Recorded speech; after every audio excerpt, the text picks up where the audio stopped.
Welcome to training number 3. This is the final training in our basic training. Session 1, we talked about why we do groups. Session 2, we talked about the nuts and bolts of groups, of how to do a group.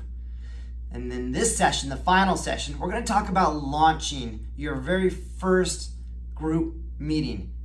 Because 90% of the time, if a group fails, it fails before they ever meet for the first time.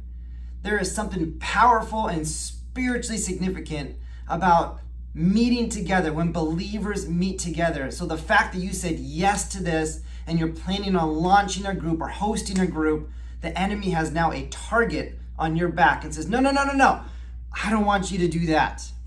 So I have got 4 tips, I got 4 strategies that are gonna help you launch successfully. Number 1, love your champion. Who are champions? Well, the champions are a group of people who want to champion you. They love new group leaders and new group hosts. Their job is to pray for you, to encourage you, to check in with you, to see how you're doing. They want to see you be as successful as you can, and they can answer many of those questions that come up that, maybe we haven't covered those details in some of these videos. So if you have not already, meet your champion, give them a call, meet them in person, and start that relationship. And they're gonna help you with number 2, which is this: overcoming fears. Anytime you step into a new position, there's fears that go with that. But fear is not the boss of you. 2 Timothy 1:7, God said this, he said, I did not give you a spirit of fear and timidity. I gave you one of power and love and a sound mind. So when those doubts begin to creep in, recognize those aren't from God.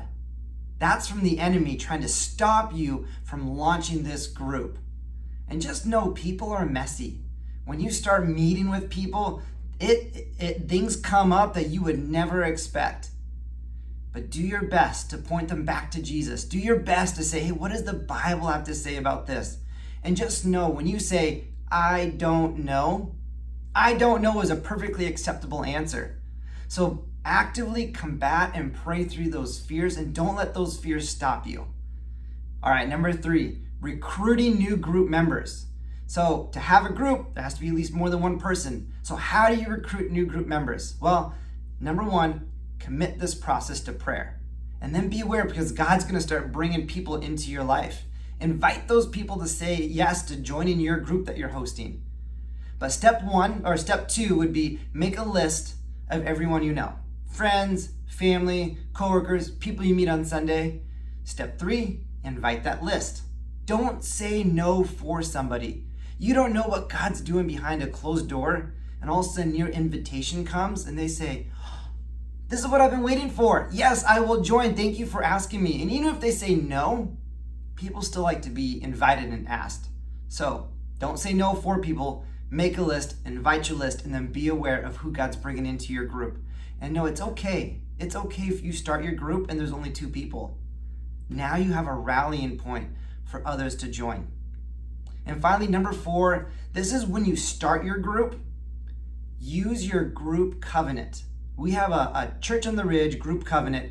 It's a list of promises or accountabilities that everyone in the group will sign and saying, I will abide by these.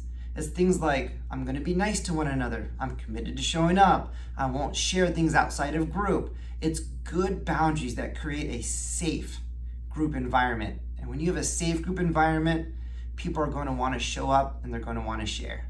So, love your champion, overcome your fears, recruit new group members, and use your group covenant. That's it. That's basic training. You're ready to launch your very first group. I'm praying for you. I'm for you. Thank you for saying yes to hosting a new group.